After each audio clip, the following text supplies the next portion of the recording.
파묘단이어서 파묘를 너무 사랑해서 오늘 촬영에 나왔습니다. 아, 파묘?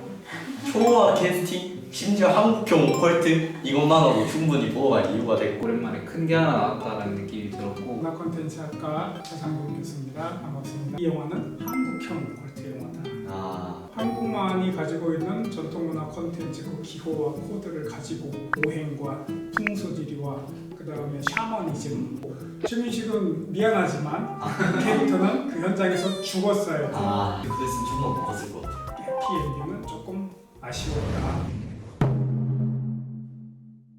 근데 저는 파묘를 보고 나서 다른 오컬트가 많이 생각났는데, 뭐 해외로 보면은 큐브릭 감독의 샤이닝이라던가 아니면 아리에스터 감독의 유전, 우리나라에서도 검은 사제들도 있고 곡선의 작품도 있잖아요.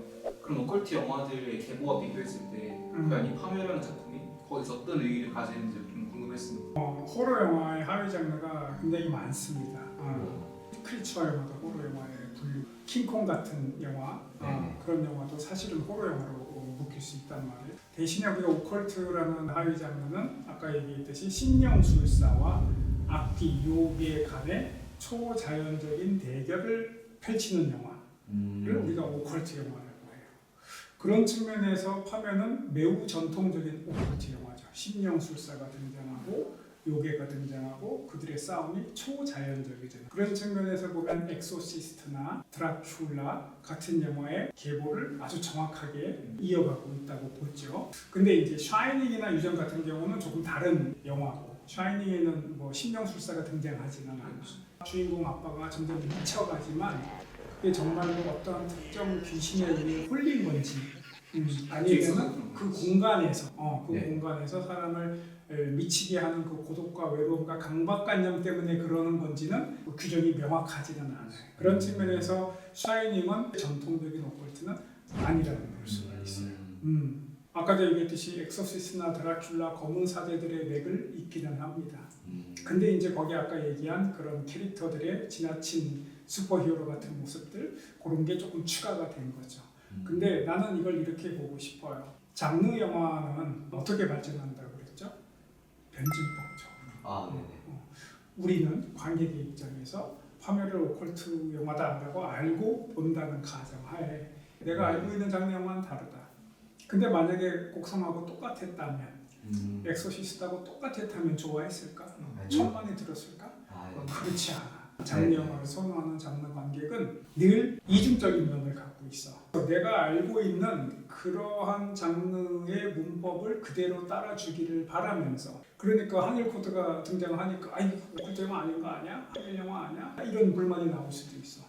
그래서 내가 원하는 그 틀 안에서 움직이기를 바라지만 내가 선 경험을 통해서 아는 그 영화하고 똑같기를 바라지도 않아. 그래서 이 장르의 기대치 안에 머물면서도 늘 새로운 코드나 새로운 내용들을 추가해서 변화를 줘야 된다는 거예요. 그게 장르 영화의 딜레마이기도 하고, 그런 측면에서 나는 항일 코드도 이해하고 싶고, 기존의 곡성과 같은 오컬트 영화는 조금 다른 측면, 캐릭터도 지나치게 게임 캐릭터 같은 모습이 등장하는 것도 다 이 장르의 변증법적인 발전의 모습이라는 측면에서 이해를 하고 싶어요. 근데 곡성도 그래. 곡성도 거의 종합 선물 세트 같았어요. 오컬트 영화지만 좀비 코드 등장하지, 오컬트 등장하지. 거기도 그리고 일본 코드가 등장해요. 괴수가 일본 괴수, 일본 악마처럼 등장을 하잖아. 사람들이 재미는 있었으나 좀비가 등장하는 건 말이 안 되는 거 아니야? 왜 그 사람이 일본 사람이어야 돼? 이런 말이 나온 적도 있어요. 근데 우린 지금 그걸 충분히 받아들였단 말이야. 그러니까 파묘는 곡성보다 그 측면에서는 한 단계 더 나아갔다라고 볼 수 있는 거지.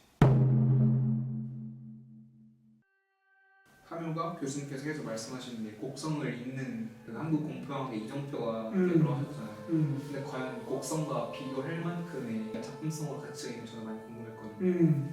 내 개인적으로는 곡성을 봤을 때는 내가 영화 평론가라면 이렇게 짧게 평을 한번 써보겠습니다 라고 한 이야기가 일단 별 5개 주고 한 번 더 보자. 그만큼의 큰 에너지를 받았어요. 거기는 굉장히 많은 호러 영화의 다양한 코드들이 등장을 하고 거기 나오는 황정민은 우리가 생각하는 좋은 테마사인 줄 알았단 말이죠. 알고 봤더니 황정민마저도 일본 귀신의 하수인처럼 등장을 하고 이렇게 우리 관객의 그 밑장을 빼는 그런 코드들. 천우희가 혹시 나쁜 요괴가 아닐까라고 생각을 했는데 천우희야말로 좋은 편 귀신이었고 이런 코드들이 너무 좋았고 거기는 또 평행 편집이 등장하는데 그것도 우리 밑장을 빼는 평행 편집이었어. 귀신들이 딸을 위해서 하는 굿을 하는 그 장면과 그 일본 귀신이 자기가 또 제사를 지내는 장면이 있어요. 서로를 향해서 버리는 것처럼 평행 편집이 계속 일어난다. 이 장면이 굉장히 강렬한 장면이고 에너지가 넘치는 장면인데 나중에 보니까 그게 관객들을 다시 한번 속이는 장치로 기능을 합니다. 서로를 향하고 있는 장면이 아니었어. 그래서 그런 것들을 보고 좀 놀라웠고 그래서 한 번 더 봐야 되겠다. 일단 별 5개 주고 한 번 더 보자 했어요. 근데 파묘는 그 정도는 아니었어요. 파묘는 너무나 경쾌했고 너무나 명료했어. 궁금한 점이 없었어. 대신에 아까 얘기했듯이 또 다른 재미가 있어요. 상업 영화로서 창의력이 풍부하고 쇠말뚝이라는 물질을 관과 그 안에 담긴 귀신으로 치환했다는 그런 내용들. 그 다음에 우리가 많이 듣고 자란 그 일제의 만행이라는 코드들 그런 것들이 뒤섞여 있고 그러니까 텍스트에 텍스트가 하나 얹혀진 거지. 오컬트라는 텍스트 위에 항해 코드라는 텍스트가 또 하나 엎어졌어요. 그래서 되게 유기적으로 연결이 되어 있고 명쾌하게 그리고 캐릭터들이 또 우리가 뻔히 아는 캐릭터들도 있지만 그 장의사 유해진이라는 배우가 했던 역할 그것도 나는 일종의 종교적 밸런스를 맞춰준다라고 생각해. 유해진은 기독교 신자로 나오잖아. 늘 찬성가보로는. 그러니까 무속을 너무 찬양하는 영화는 아니다. 이 캐릭터들이 전부 다 무속인은 아니다. 라는 걸 보여주려는 감독의 의도가 아니었을까. 근데 그 젊은 MZ세대 무당이 등장하는 것도 나는 되게 창의적인 것이다라고 봤어요. 근데 어떻게 보면 너무 당연하기도 해. 우리가 알고 있는 무당의 또는 무속인의 전형적인 모습이 있잖아. 나이가 어느 정도 지으시든 입이 되게 거친 맞아요. 아줌마 맞아요. 또는 좀 괴팍한 아저씨. 맞아요. 근데 태어날 때부터 그랬을까? 그렇지는 않았을 거라고. 우리가 그 무당의 삶을 모르는 것뿐이야. 그 무당은 또 아무나 되고 싶다고 되는 것도 아니잖아. 그들의 표현에 의하면 신내림을 받아야 되는 거. 근데 내가 알기로 20살 때 신내림을 받을 수도 있는 거고 어린 무당이 있을 수도 있잖아. 그렇다고 해서 그들이 무당이 되자마자 갑자기 우리가 알고 있는 그 전형적인 모습의 무당이 되느냐? 그렇지는 않을 거라. 그들도 운동화 신고 다닐 거고 우리 그 김고은처럼. 그렇죠? 왜냐하면 그 전보고 굿하고 하는 거는 일이지. 그 자유 시간이 있을 거고 휴식 시간이 있을 거고 사생활이 있을 텐데 그럼 그들은 어떻게 살까? 아마 같은 또래 비슷한 세대 친구들하고 그렇게 다른 모습은 아닐 거라고 생각을 해요.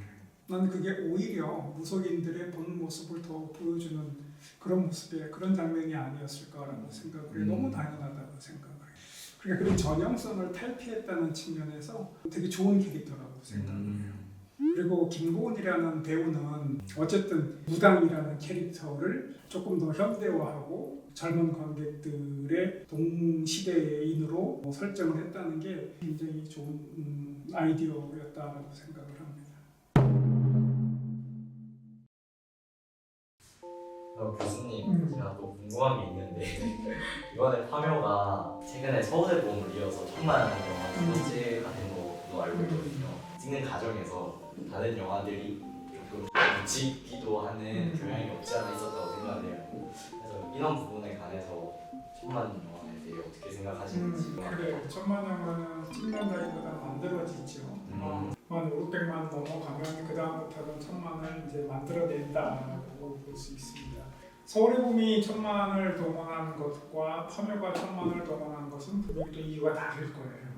서울의 봄이라는 영화가 그 많은 관객을 끌어들인 것은 한국의 시대정신, 정치적인 상황, 더 관여가 많이 되어 있었다고 생각을 합니다. 나도 서울의 봄을 꽤 일찍 본 편인데 나는 그 시대를 직접 경험한 세대니까 너무나 잘 알고 있는 이야기고 그래서 서울의 봄을 열심히 가서 일찍 봤고 그리고 영화 보는 내내 답답하고 화가 났어요.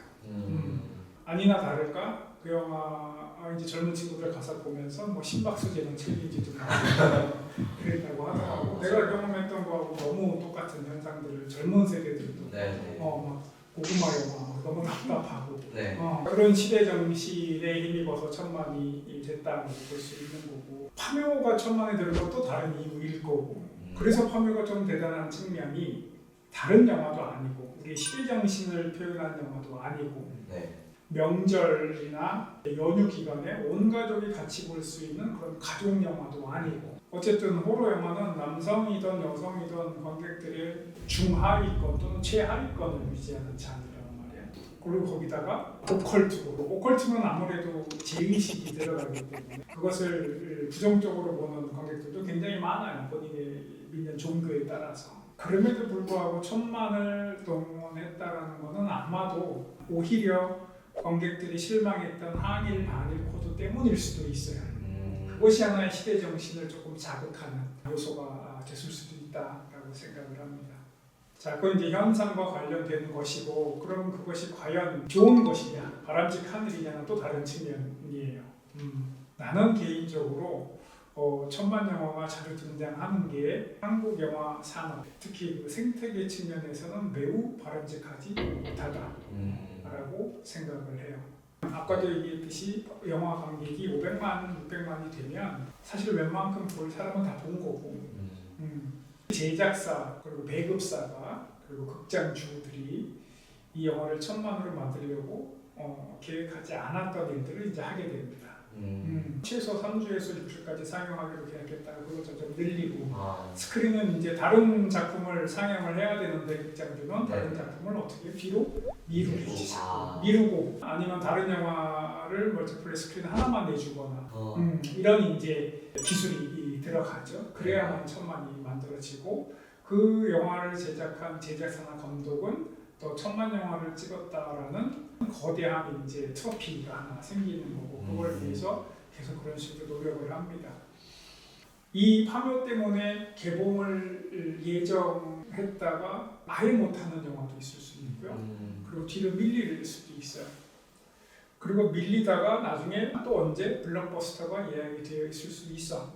그럼 그 블록버스터도 뒤로 미룰까? 그렇지 않을 거예요. 블록버스터는 아마 예정된 그 주에 개봉을 할 겁니다. 그러면 그 사이에 찌부된 영화들은 피해를 보게 되죠. 안 그래도 작은 영화들인데 더 작아질 수밖에 없어요. 그리고 아예 강판을 못 걸고 곧바로 2차 시장이나 OTT 시장으로 밀려날 수도 있습니다. 그건 매우 안타까운 일이에요. 근데 요즘 상황에서 나도 이해를 하기는 해. 우리 2030의 영화를 안 봐주면 절대 천만이 될 수가 없거든.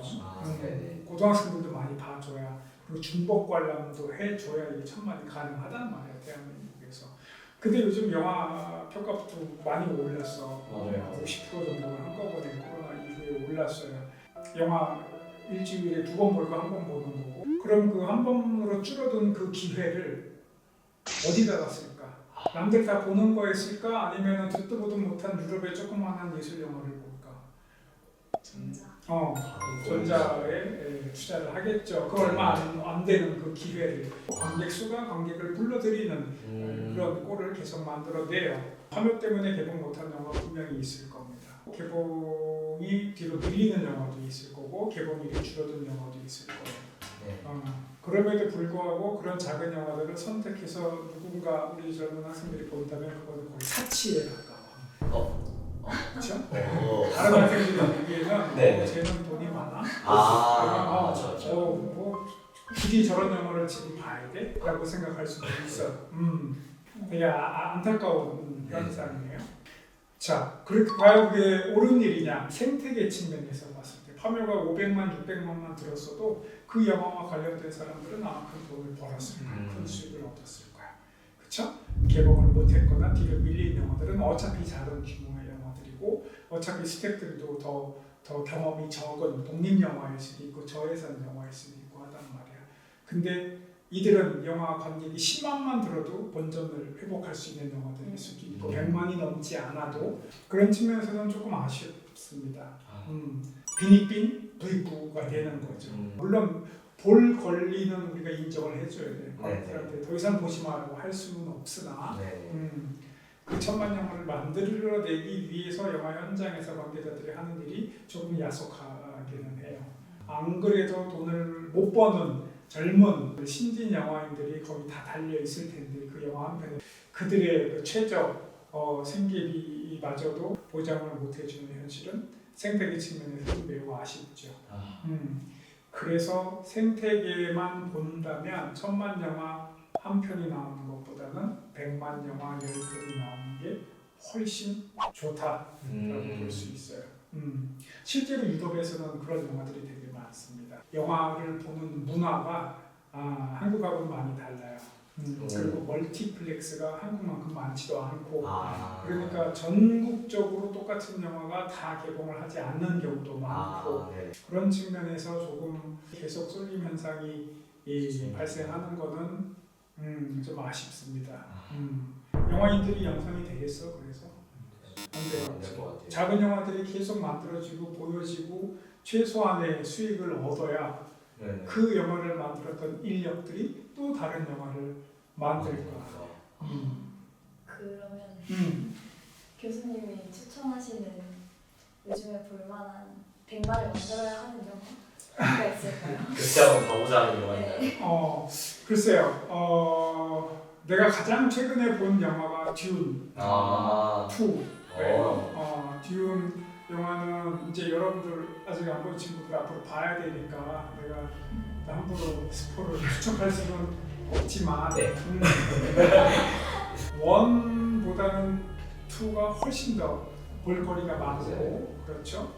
원은 이제 그 전사를 알려주기 위해서 몫을 해야만 하는 이유 뭐 이런 거 아버지가 어떻게 돌아가시고 뭐 이런 내용들이 들어가 있다 보니까 세계관은 명확하지만 스펙타클은 조금 부족해.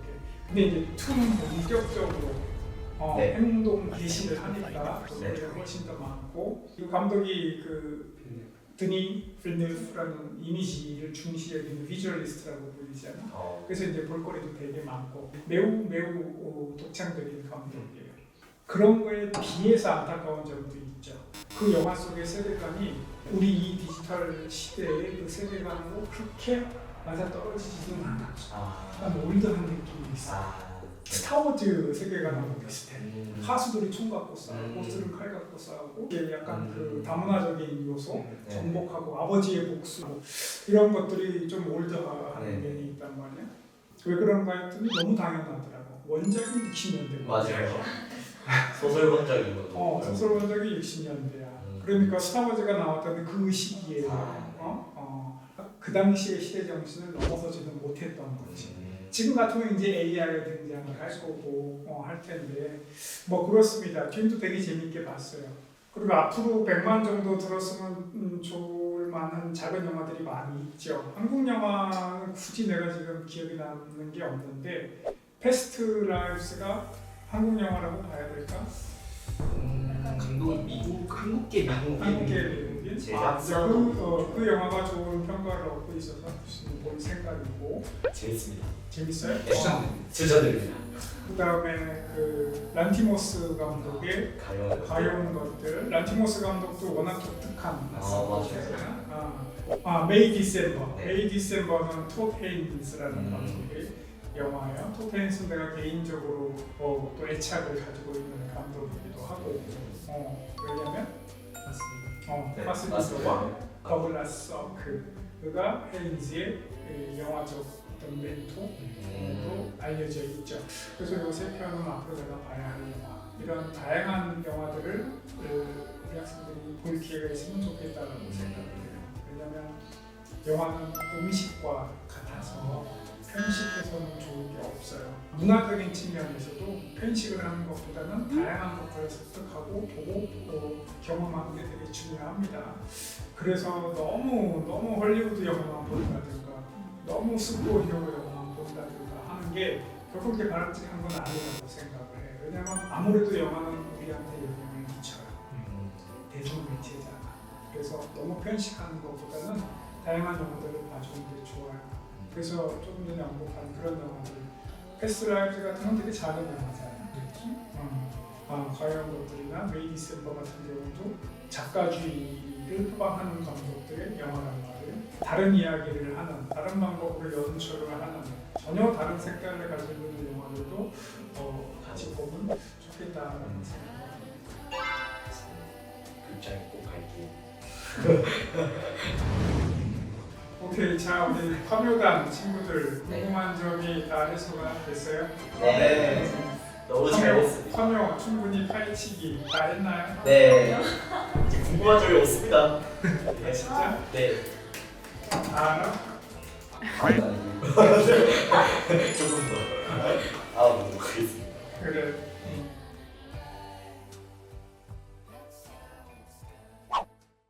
해결사 배상준 교수님의 활약으로 파묘단들의 한이 모두 풀렸고 문코는 다시 평화를 찾았다고 한다.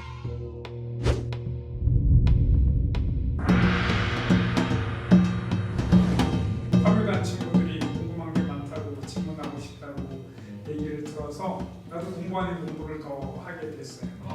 나는 영화를 가르치는 교수이기는 해도 그래도 내가 아까 이런 표현에서 내가 자판기는 아니야. 한국형 오컬트 영화 그 전에는 내가 한 번도 주장해 본 적이 없는데 내 책에 나와 있는 내용도 아니고 그래서 한국형 오컬트 영화는 무엇일까라고 스스로에게 질문도 한번 해보고 내 나름대로의 논리적인 답을 미리 생각해보고 그래서 나한테도 좋은 기회였습니다. 고맙습니다. 우리 파묘단 식구들. 네. 감사합니다. 저도 감사합니다.